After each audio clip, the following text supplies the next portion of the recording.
Terima kasih sekali lagi untuk Niaga Hoster telah memberi kesempatan saya untuk men-sharing sedikit penggunaan Laravel, khususnya untuk membuat blog untuk pemula. Ya, di sini kita hanya mengupas sedikit kulit-kulitnya aja di Laravel, karena kita tahu sebagai mungkin beberapa teman-teman engineer di sini ataupun yang sedang bersekolah, untuk menyelesaikan satu fitur aja itu kita butuh 1 hari gitu. Jadi untuk kesempatan kali ini karena waktunya terbatas, maka sifatnya bukan workshop atau coding segala macam, tapi di sini saya hanya akan menyampaikan tips-tips dan sedikit mungkin trik apa aja sih yang kita bisa gunakan di Laravel untuk membuat sebuah blog begitu. Oke, di sini Laravel sendiri udah masuk ke versi 8 titik sekian, cukup cepat. Jadi untuk Laravel 8 titik sekian sudah menggunakan PHP 7 ke atas, di mana PHP 7 ke atas itu adalah PHP yang menggunakan FPM. FPM itu dia ke SOC ya. Jadi ya gitu. Oke. Sip. Mungkin saya perkenalkan ulang. Nama saya adalah Paul Junianto. Saya merupakan ex-technical lead Astra International. Oke. Nah, untuk outline presentasinya sendiri terbagi menjadi 5 buah sesi. Sesi pertama itu terkait tentang project overview. Gimana sih sebagai seorang engineer, khususnya kita untuk mengestimasi project, gimana mengestimasi scope, bagaimana mendevelop sebuah blog gitu. Jadi dari sesi ini kita bisa melakukan manage ekspektasi istilahnya. Jadi misalkan kita bekerja di sebuah perusahaan, kita bisa manage ekspektasi ke manajer kita bahwa oh ternyata proyeknya itu dengan pengerjaan sekian-sekian, dengan tas sekian-sekian, dengan detail sekian-sekian, maka dibutuhkan waktu sekian gitu. Oke. Ataupun kita sebagai seorang freelance pun ke klien atau ke customer kita biasanya melakukan manage ekspektasi juga, sehingga suatu project itu terdeliver dengan lancar begitu. Itu untuk sesi pertama. Untuk sesi kedua kita akan membahas sedikit tentang struktur Laravel ya. Struktur Laravel. Jadi hal-hal yang tadi di sesi 1 terkait dengan estimasi project, scope dan lain-lain itu bagaimana kita mengachieve-nya menggunakan Laravel framework ini gitu. Ya, jadi udah lebih spesifik ke Laravel. Lalu yang ketiga arsitektur review. Jadi dari struktur-struktur yang udah ada opsi 1, opsi 2. Jadi kita sebagai engineer kan pasti punya beberapa dari sebuah problem, itu kita punya beberapa solusi. Entah itu solusi A, solusi B, solusi C gitu. Nah, dari solusi-solusi tersebut kita mau figure out nih bagian manakah yang paling suitable, yang paling cocok untuk kita terapkan dari kerangka tadi, dari scope, time sama develop itu sendiri. Ya gitu. Oke, yang sesi keempat itu executing development, ya kita code, kita write down the solution-nya tersebut setelah kita figure out solution-nya. Lalu yang terakhir adalah deployment. Deployment itu kita mendeliver produk tersebut ke public, ya kita deploy. Di sini Laravel berarti kita akan menggunakan hosting sih gitu. Oke. Oke, yang pertama adalah project overview. Ya, kita di sini bisa lihat ada 2 buah project, yang di kiri adalah big project, yang di kanan adalah simple project. Kita bisa lihat di big project ini arsitekturnya lumayan kompleks, lumayan complicated. Jadi dari awal, dari developer 1, developer 2, ketika mereka melakukan coding segala macam, mereka menggunakan banyak sekali tools-tools yang untuk menopang atau membantu task development itu sendiri. Jadi kalau kita lihat di sini ada version control, Git, lalu ada Docker, ada GitLab Runner, lalu ada prod dev dan lain-lain. Ya. Lalu kita lihat yang di bagian kanan di diagram yang lebih simple. Jadi di sini developer entah itu dia mendevelop sesuatu bisa langsung menggunakan Google Site, Wix dan segala macam yang sifatnya instan, atau menggunakan tools-tools yang udah ada, ataupun menggunakan framework, language, seperti Java, Laravel, segala macam, lalu simply di deploy ke server, lalu user langsung menggunakan gitu. Nah, dari sini kita ya seperti sebelumnya di sesi 1 kita akan mengestimasi project, scope, time, dan development ketika membuat sebuah blog. Nah, di sini ya kita bisa lihat kita mau buat sebuah blog. Jadi blog itu sifatnya nggak begitu kompleks, nggak begitu ribet, feature-nya nggak begitu gede gitu. Jadi maksudnya contoh nih, di e-commerce tuh ada feature login, ada feature register, ada feature add to cart, ada checkout, ada feature pembayaran, ada feature resolution, consolidation, dan lain-lain. Lumayan kompleks untuk feature-nya gitu. Nah, lalu untuk blog itu sendiri, mungkin kan kita hanya butuh yang namanya orang masuk ke website kita, baca informasi, comment something, selesai gitu. Entah dia mau login atau nggak login, cuman kalau blog kan berarti peruntukan informasinya adalah untuk mentransfer sebuah informasi gitu ke siapapun yang membutuhkan, siapapun yang membaca blog kita gitu. Nah, jadi dari hal tersebut kita pilih-pilih nih, kira-kira ada framework apa aja sih, ada tools apa aja sih yang bisa kita pakai untuk mencapai hal tersebut. Maksudnya gini, ketika kita ingin membuat kebun di belakang rumah yang ukurannya adalah 3x3 meter, itu kita nggak mungkin kan kita pakai traktor, bulldozer atau segala macam. Itu kita sebut overkill, terlalu overkill. Maksudnya dari segi cost, dari segi time dan lain-lain bakal banyak makan resource gitu. Gimana kalau kita menggunakan tools yang lebih simple? Contohnya adalah cangkul misalkan, atau ya cangkul mungkin sudah pas untuk 3x3 ya. Jadi kita cukup ke toko, kita beli cangkul, beli pupuk, udah kita cangkulin, kita pupuk tanamannya, selesai gitu. Kalau kita sewa traktor, kita butuh yang namanya semacam bid atau butuh sewa terhadap corporate yang menyediakan traktor dan lain seperti itu. Nah, maksudnya di sini untuk blog sendiri itu kenapa kita pakai Laravel? Satu, Laravel merupakan ya di sini dia. Ya, kenapa kita pakai Laravel? Ya, ini saya ambil kutipannya dari websnya langsung. Laravel is a web application framework with expressive, elegant syntax. We have already laid the foundation, freeing you to create without sweating the small things. Oke. Maksudnya Laravel ini sendiri udah lumayan lama dikembangkan. Pengembangnya Taylor Otwell. Taylor Otwell itu merupakan software engineer yang sangat-sangat handal. Jadi PHP itu kan kalau kita tahu interpreted language itu nggak perlu dikompil, kayak Java, kayak Golang, terus kayak ya sebangsanya, kayak C dan lain-lain itu ketika kita running di sebuah platform, entah itu di laptop, di HP atau dimanapun itu perlu dikompil dulu tuh menjadi sebuah aplikasi. Kalau Java kita harus zaman dulu, kalau HP-nya Symbian mungkin itu dikompil jadi jar atau semacamnya gitu ya.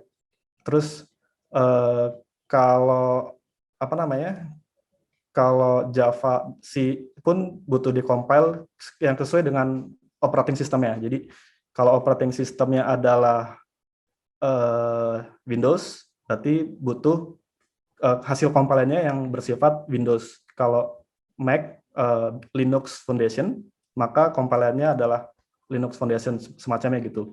Nah, lalu kita tahu juga nih, semacam Java gitu. Java, ya, untuk semacam Java,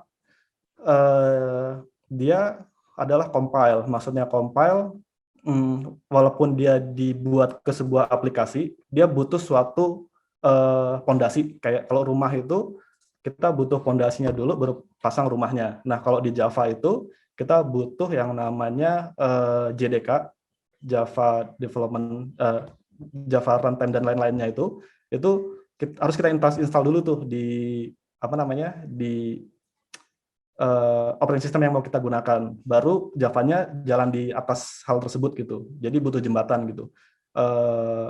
Nah, lalu untuk Laravel atau PHP sendiri itu contoh nih, kita mau buat blok yang simple yang mungkin kita buat cuman 5-10 menit, terus tiba-tiba ada bug di tengah jalan. Di tengah jalan kita mau fixing secepatnya. Nah, kita cukup masuk ke server tersebut, kita ubah sedikit code-nya, udah nggak perlu di-compile, dia jalan. Nah, itu maksudnya language interpreter. Maksudnya language yang nggak perlu di-compile, yang ketika kita ubah code-nya saat itu juga langsung terrefleksi di situ gitu. Nah, itu kenapa cocok PHP dan Laravel sih kalau menurutku ya. Jadi kalau teman-teman ada pendapat lain, feel free untuk discuss karena kita di sini semua untuk belajar, saya juga belajar. Oke, jadi itu Laravelnya sendiri, dan Laravel ini sendiri sudah dikembangkan oleh Taylor Otwill, itu mengikuti fundamental dan desain language yang udah ada sekarang. Jadi kalau mau tanya OOP di Laravel itu udah ada, maksudnya yang benar-benar implement access modifier. Access modifier itu kayak kapan sih kita menaruh variabel itu saatnya public, kapan saatnya protected, dan kapan saatnya private. Itu di Laravel udah benar-benar nganut itu. Kalau di PHP yang lain kan kita bisa asal terabas ya. Kita mau pasang apapun ya terabas saja gitu. Kalau di Java kan dia strict. Kalau kita define sebuah variabel, kalau string di awal, di akhir lalu string. Lalu kalau dia sifatnya adalah public, juga public gitu. Nah, di PHP sendiri, di Laravel sendiri, di framework Laravel sendiri, itu dia udah mengadopsi struktur seperti itu. Kenapa? Karena Laravel ini, jadi ini sedikit share aja sih dari pengalaman temanku kerja di sebuah startup yang sedang berkembang di sebuah medical online gitu. Itu mereka stack-nya pakai Laravel. Salah satunya kenapa? Karena desain printnya itu dari ujung ke ujung itu benar-benar enterprise language gitu. Jadi nanti kita lihat struktur Laravel seperti apa selanjutnya. Oke. Untuk di next-nya, lalu untuk PHP sendiri itu sebenarnya punya banyak sekali framework gitu. Dan ini hasil dari survei, hasil dari beberapa sumber yang kami dapatkan, dari saya dapatkan. Oke, kita bisa lihat di sini Laravel masuk 52% pengguna di keseluruhan framework. Lalu disusul oleh Falcon, lalu ada Symfony, kode igniter atau CI, Cake PHP sama EE2. Oke, di sini sendiri saya pribadi udah coba hampir keseluruhan dulu waktu saya masih freelance. Jadi yang dua framework yang sebenarnya saya recommended itu yang pertama Laravel, yang kedua Falcon. Oke. Kenapa Falcon? Falcon itu dia berdiri di atas bahasa C, kita sebutnya Zephyr. Nah, untuk performan luar biasa cepat banget untuk Falcon karena dia berdiri di atas C. Jadi untuk performan di level framework PHP dia paling cepat. Cuman kendalanya adalah pada waktu saya mengembangkan sebuah project dan itu berdiri di atas Falcon, dokumentasi masih sangat sedikit dan documentation owner-nya itu dari Rusia. Jadi ketika ada isu kita ngomongnya itu pakai bahasa language Rusia. Jadi saya harus translate dulu ke English, baru translate lagi ke Rusia gitu. Jadi lumayan repot gitu. Nah, lalu kenapa sih Falcon kalah populer sama Laravel? Satu, karena resource Laravel itu banyak banget kalau teman-teman mau cari. Salah satunya Larakes. Larakes itu isinya itu free video online learner. Uh, ya, jadi tentang Laravel ada di situ, Laracase. Dulu isinya cuma Laravel doang. Cuman sekarang kalau teman-teman masuk ke sana, teman-teman bisa lihat nggak cuma Laravel doang. Itu. Lalu GitHub-nya, GitHub Stargazer, itu kalau setiap ada isu nih, misalkan ada isu, kalau teman-teman join di komunitas yang namanya GitHub, itu tempat kita taruh repository code-code gitu. Kalau ada isu nih, isu di Laravel, teman-teman tinggal report isu di situ, nanti banyak banget yang langsung discuss di situ, lalu coba bareng-bareng nyelesain masalah tersebut gitu. Jadi salah satu poin penting kenapa Laravel populer sampai sekarang adalah karena komunitasnya yang lumayan besar gitu sih. Oke. Lalu ya kita ke sesi 2 yaitu Laravel structure. Nah, ini dia. Jadi gini, kalau teman-teman ketika download Laravel-nya itu sendiri dari websitenya laravel.com, itu teman-teman bisa download langsung dari situ source yang berupa master. Jadi dia dia udah bundle PHP yang semuanya itu udah dikelompok-kelompokkan. Dia ada folder app, ada folder bootstrap, ada folder config, ada folder database, public, resource, root, storage, sama test. Oke. Nah, di sini ada juga namanya .env.example. Nah, ini strukturnya kayak gini. Lalu nah, file-files ini itu kalau kita pakai hosting yang hosting yang pada umumnya ada di luaran sana ya. Salah satunya mungkin ya Ghoster di sini. Kita bisa tinggal copy paste ke dalam server si Niaga Hoster-nya gitu. Tinggal kita pesan domain di sana, lalu taruh file di sana, udah langsung website teman-teman tuh udah langsung nampak gitu, langsung kelihatan. Misalkan www.adi.com, paste di sana. Kalau konfigurasinya benar dan segala macamnya benar, itu langsung ada di sana. Dan ketika teman-teman pengen ubah tampilannya langsung, ya udah tinggal ubah aja di situ filesnya, maka langsung berubah juga gitu. Nah, mungkin di sini aku menjelaskan sedikit beberapa folder ini. Jadi di sini ada namanya .env.example. .env ini isinya adalah seluruh kredensial, seluruh configuration teman-teman, entah itu database password, entah itu single sign-on atau OAuth password segala macam itu ada di sini di .env.example. Pokoknya configuration biasanya juga ditaruh di sini. Itu. Jadi ketika teman-teman install Laravel, install database-nya terserah mau MySQL, mau Oracle, mau Postgres dan lain-lain, itu ada pengaturannya di .env.example. Kita tinggal masukkan port si database tersebut, nama database-nya apa, tabelnya apa, password-nya apa, driver-nya apa yang terakhir. Nah, jadi si Laravel pun dia ada mode smart. Jadi dia bisa pilih dia mau pakai database yang mana tadi, apakah Postgres, apakah MongoDB, apakah Oracle, apa MySQL, ada di mode driver-nya, dan itu configurable by code. Jadi seharusnya kita nggak perlu install plugin-plugin tambahan. Kalau di Java, mungkin teman-teman yang dari Java harus install dulu yang namanya JDBC, Java Database Connection dan lain-lain, dan lumayan ribet lah plugin-pluginnya gitu. Nah, dengan adanya Laravel ini simple gitu. Oke, itu satu. Lalu yang kedua, folder apps. Folder apps ini most of code, most of syntax yang teman-teman coding itu adanya di folder apps ini gitu. Jadi nanti kita bahas juga selanjutnya di dalamnya ada apa aja. Lalu Bootstrap ini dia semacam entry point yang udah dibuatin sama Taylor Otwell, pendirinya Laravel ini, di sini di Bootstrap ini. Jadi nah, ada triks nih biasanya.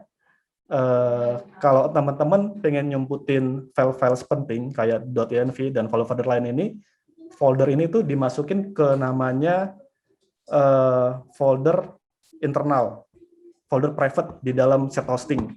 Kalau teman-teman taruh di yang namanya public HTML atau syarat select folder, itu nanti file teman-teman ini salah satunya .env itu bisa dilihat sama orang kalau mereka tahu path-nya gitu. Nah, biasanya sih kita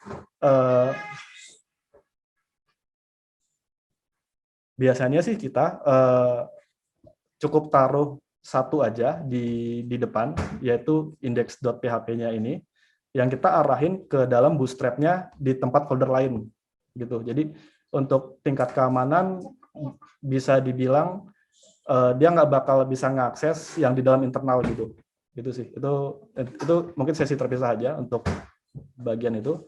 Lalu config ini juga udah dibuatin sama Taylor Atwell-nya. Jadi semua config kayak driver, database dan lain-lain itu udah ada di situ semua.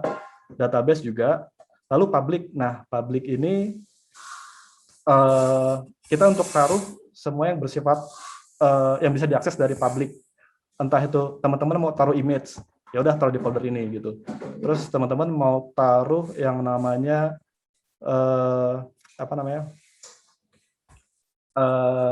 files yang lainnya yang bisa diakses dari luar. Nah, di dalam situ sih. Lalu resource.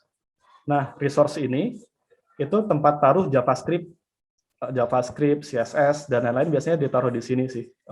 Yang berhubungan sama front end. Jadi untuk tampilan itu ada di sini. Lalu routes ini itu URL atau path. Jadi misalkan nih kita buat www.adi.com/home. Nah, itu /home-nya itu kita define di dalam folder namanya routes. Kalau teman-teman buka Facebook tuh Facebook/home. Nah, itu dalam routes gitu sih. Lalu atau apapun itu gitu. Oke. Lalu ada storage. Storage ini, nah ini Laravel juga dia menyediakan yang namanya symlink atau dia ngelingin sebuah file yang ada di dalam dari luar atau di dalam. Jadi misalkan nih teman-teman buat sebuah feature yang dia tuh ngupload sesuatu, entah itu ngupload file, ngupload foto dan lain-lain, itu dia nanti masuk ke folder namanya storage. Nah, storage ini seharusnya lumayan secure karena ya lumayan secure. Oke, yang terakhir adalah test. Nah, tes ini berisikan tentang unit test gitu sih, unit test. Ya, dalam testing kita tahu unit test itu ada banyak macam jenisnya, ada assertion dan lain-lain. Jadi tes ini untuk ngetes apakah coding yang kita buat itu udah sesuai belum dengan apa yang kita ekspektasikan. Jadi ada istilah namanya TDD. TDD itu Test Driven Development. Test Driven Development itu di mana kita nulis dulu tesnya. Jadi kita pikirin nih, kira-kira bakal ada skenario apa aja sih. Misalkan gagal login satu. Habis itu ya berarti untuk gagal login kita bakal tulis nih skenario gagal login seperti apa, atau kebalikannya sukses login gitu sih. Jadi nanti udah tesnya kita buat, kita baru buat function aslinya. Nanti tesnya kita running. Kalau running dan tulisannya cek atau pas, itu berarti function yang kita mau itu udah sesuai dengan ekspektasi kita gitu. Jadi skenario-nya udah kita pikirin dulu gitu. Oke, sebelum next, mungkin aku mau baca sedikit chat, siapa tahu ada yang ngechat. Oke. Untuk chatnya nggak ada masalah. Oke, itu untuk yang ini, untuk overview structure dari Laravel untuk luar-luarannya seperti itu. Oke, kita langsung ke architecture of review-nya dulu. Ya, jadi gini. Jadi di Laravel itu sendiri dia dibagi jadi beberapa section gitu. Jadi untuk request lifecycle-nya sendiri mungkin kalau teman-teman tahu ada yang namanya model view controller. Si Laravel ini pun dia mengadopsi hal tersebut, di mana ada directory model di dalam folder app itu sendiri. Lalu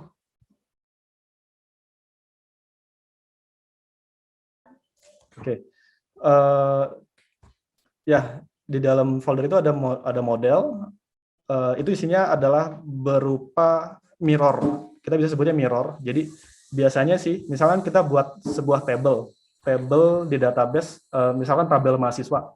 Tabel mahasiswa itu terdiri dari beberapa field atau kolom. Ada ID mahasiswa, ada nama mahasiswa, ada alamat mahasiswa, ada macam-macam lah di situ. Nah, kolom-kolom tersebut itu kita tulis ulang nih ke dalam model dalam si model Laravel tersebut. Jadi kalau di situ ada kolom namanya ID mahasiswa, berarti kita buat tuh parameter di dalam model itu namanya ID mahasiswa juga, gitu-gitu.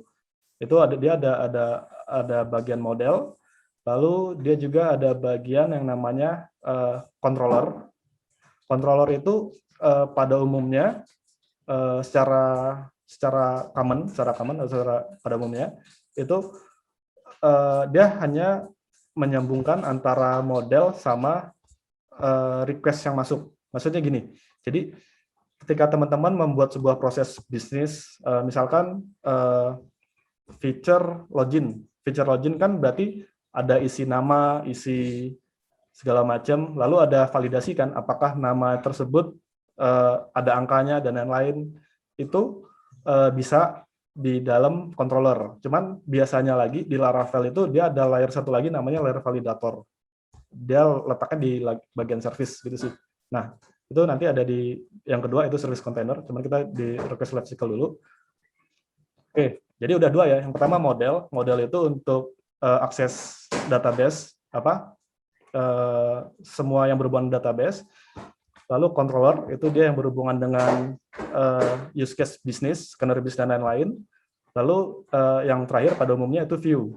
View itu tampilan entah itu teman-teman di sini buat sebuah REST API. REST API itu kita ngebalikin data cuman bentuknya string JSON atau ada tampilannya beneran page gitu.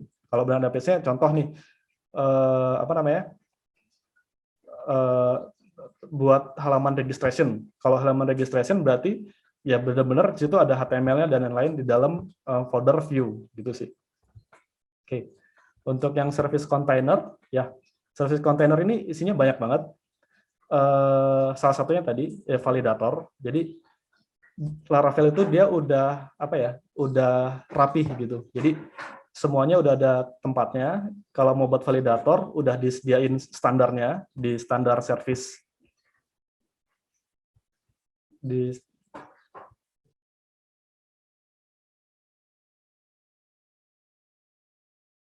Oke, di service, lalu ya,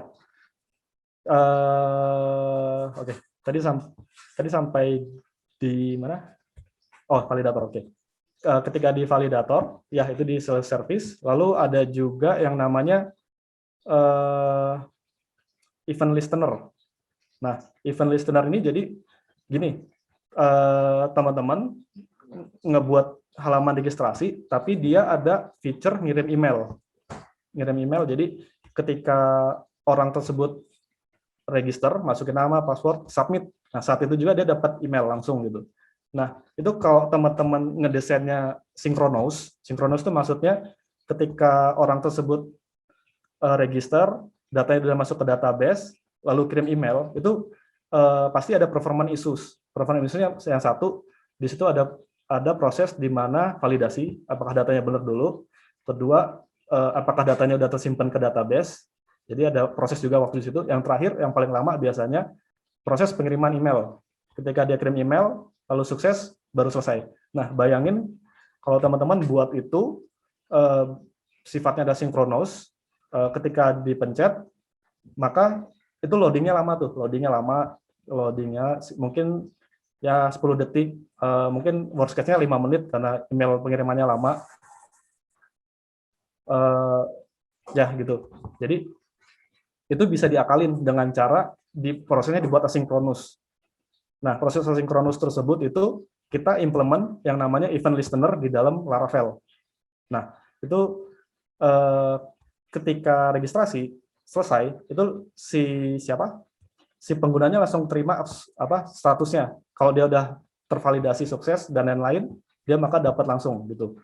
Sedangkan proses pengiriman emailnya itu bisa dibilang berada di berjalan di background, terpisah gitu, di main thread-nya. Mungkin kalau teman-teman dari Java gitu. Ya, jadi dari apa namanya? Dari user experience pun orang nggak bakal kesel, nggak bakal nunggunya lama gitu dari hal tersebut. Oke. Lalu ada juga package. Package ini dia semacam apa namanya? Package itu udah disediakan, dia semacam proxies di dalam Laravel. Nanti itu kita bahas terpisah aja. Oke. Oke, executing the development. Oke, sebelum ke sini mungkin aku mau review sedikit ke belakang. Oke.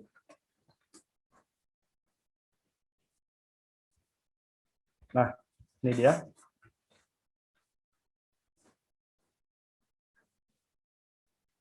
Oke. Jadi di Laravel itu banyak banget tools yang membantu kita untuk mempercepat pengerjaan. Salah satunya adalah Artisan Console. Jadi Artisan Console ini semacam generator.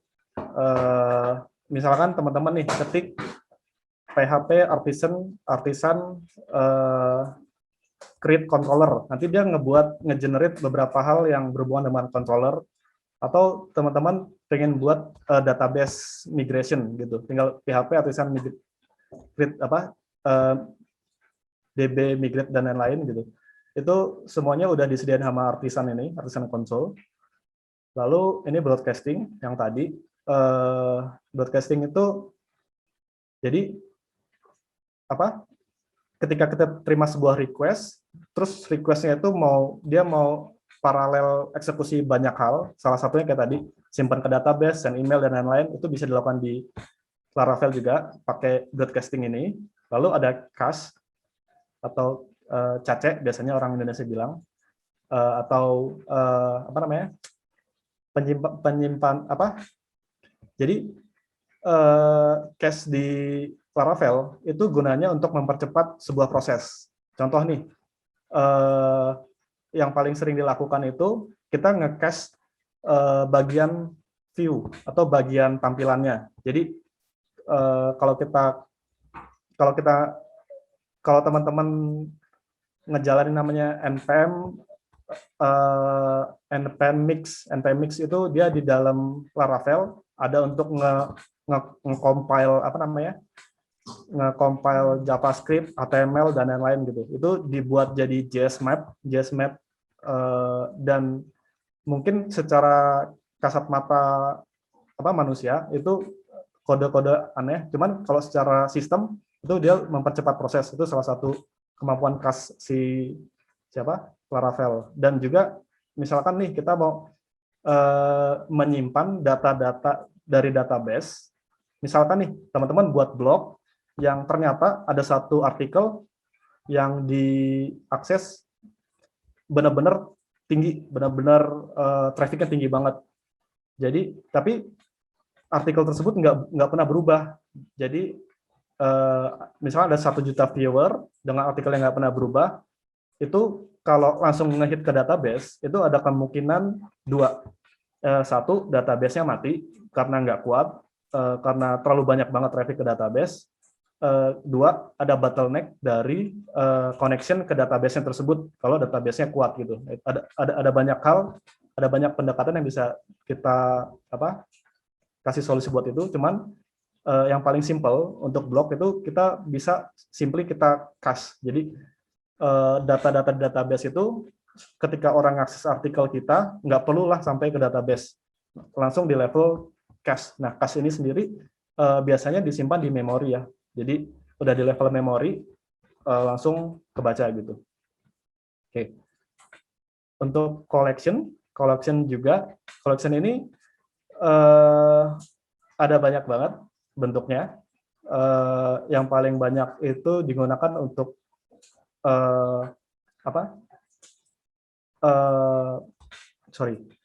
untuk memberikan data yang sifatnya kolektif gitu sih. Oke. Untuk yang compiling aset, ini sama, ini kemampuan yang tadi, kemampuan npm mix. Jadi sebelum kita deploy, sebelum kita rilis ke ya ini di next sesi sih, ini sesi bakal kita jelasin abis ini terkait deployment, tentang public asset dan lain-lain. Lalu ada juga contracts. Contracts ini penting ya teman-teman. Contracts ini kalau teman-teman ngikutin guidance yang baik secara desain struktur, itu setiap kita mau implement kita mau buat sebuah function dan lain-lain, kan ada yang namanya yang dianjurkan banget oleh standar engineer kita, yaitu don't repeat yourself. Don't repeat yourself itu ketika kita buat sebuah function, function register misalkan, ternyata di tempat lain mau pakai lagi nih, nggak mungkin kita copy paste nih function tersebut, tapi kita bakal pakai lagi si function tersebut. Nah, gunanya contracts itu, mungkin aku sedikit menjelaskan fundamental materi S1 mungkin ya, terkait OP fundamental, Object Oriented Programming Fundamentals. Jadi di mana kita bisa implement beberapa hal kayak inheritance, kayak interface dan lain-lain, encapsulation dan lain-lain. Ya, itu contracts ini salah satu bentuknya untuk yang bisa kita pakai di tempat lain gitu sih. Oke. Nanti kalau kurang jelas mungkin bisa di sesi Q&A. Untuk events, ya ini event sama yang kayak tadi, events. Jadi di Laravel juga dia ada event listener. Kita bisa buat sebuah event, dan di situ juga kita bisa buat listenernya. Lalu ada file storage, seperti jelasin sebelumnya, ada helpers, ada HTTP client, localization. Nah, localization ini membantu banget teman-teman untuk di bagian pembuatan blok ini. Jadi di config, teman-teman bisa buat language-nya itu mau Indonesia, mau Inggris dan lain-lain, itu ada filesnya namanya, nanti kita lihat juga. Jadi teman-teman cukup buat satu buah konstanta, dan konstanta itu bakal dia ngekonversi. Misalkan nih, kita buat konstanta berita di files namanya id.json. Lalu kita buat lagi di en.json. Nah, ketika kita switch localization-nya, nanti dia bakal baca nih salah satu kepada file tersebut sesuai yang kita definisikan.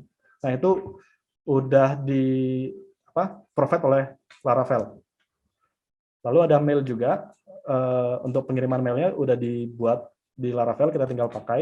Ada notification dan lain-lain. Ada package development, quiz, queue, atau dan yang terakhir task scheduling. Oke. Nah nih kita ke bagian release and deployment. Oke. Jadi jadi ketika teman-teman kita review sedikit ya, teman-teman udah lihat scope overview seperti apa yang mau dibuat, udah ngebuat apa aja yang mau dibuat, dan udah eksekusi juga berupa code segala macam, dan udah ada unit test segala macam, udah di testing dan lain-lain. Lalu yang terakhir itu kita mau deploy hal tersebut, kita mau deploy blok tersebut tuh, kita deploy ke hosting nih, misalkan ke Niagara, kita mau deploy ke Niagara. Ya udah, as simple as tadi. Mungkin buat teman-teman yang belum tahu, di semua hosting, terutama Niagara, itu nyediain yang namanya SSH. SSH itu SSH itu kita bisa masuk langsung ke servernya gitu dari command line. Jadi via SSH itu kita bisa transfer file. Jadi kalau zaman dulu banget, yang masih zaman aku kuliah dulu, kita pakai namanya FTP. FTP itu file transfer protocol. Kita copy ke FTP, nanti FTP-nya nge-uploadin ke dalam hosting gitu. Nah, cuman sekarang udah ada yang lebih simpel, SSH. Masuk SSH, dari SSH itu, kalau teman-teman pakai repository seperti GitHub, seperti GitLab, Bitbucket, dan lain-lain, itu kan dia punya server poolnya sendiri tuh, server di mana taruh file-file teman-teman di sana gitu. Nah, teman-teman cukup minta akses ke hostingan tersebut, masuk SSH, Di situ biasanya kalau belum ada apa namanya command git, command git version itu bisa minta bukakan oleh administratornya biasanya.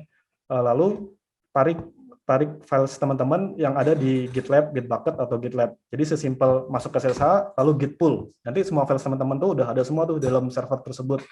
Nah, terus apa lagi yang dilakukan di situ? Biasanya Laravel itu dia udah nyediain yang namanya migrasi. Jadi kan nggak mungkin nih teman-teman udah ngedevelop lokal, udah buat database-nya, udah ada database-nya di lokal dan lain-lain, tapi di server di production itu belum ada. Teman-teman kalau udah buat migration script-nya dari Laravel, tinggal ngejalanin ini komen-komen ini. Dia ada namanya PHP Artisan Migrate Refresh. Jadi dia bakal ngebuat otomatis selama teman-teman udah nge-config nge-config database-nya ya, udah dimasukin yang di .env itu, udah dimasukin nama tabelnya apa, nama database-nya apa, password-nya apa, username-nya siapa, itu udah configurable dan udah dipastikan bisa connect. Teman-teman jalan komen ini, nanti dia bakal ngebuat sendiri tabel-tabelnya di production. Misalkan teman-teman udah buat tabel artikel, dia bakal buat sendiri tabel artikelnya. Terus kalau teman-teman udah buat seedernya itu semacam data master gitu. Itu dia bakal ngisi juga tuh data masternya di tabel tersebut gitu. Jadi jadi kenapa menurutku pribadi Laravel dan Laravel hosting dan blog itu mereka simbiosis mutualisme, di mana Laravel menyediakan semua yang dibutuhkan oleh engineer, oleh coder, yang dari skalanya simple sampai kompleks itu ada semua. Teman-teman mau pakai yang gampang ada, yang susah juga yang advance-nya juga ada gitu. Lalu hostingnya sendiri itu biasanya mereka udah menyediakan PHP. Jadi teman-teman tinggal pilih aja tuh PHP versi berapa, terus ya udah sesimpel mindahin files doang dan sesimpel teman-teman mindahin file doang, terus websitenya langsung aktif gitu. Nah, jadi seperti itu sih menurutku. Oke.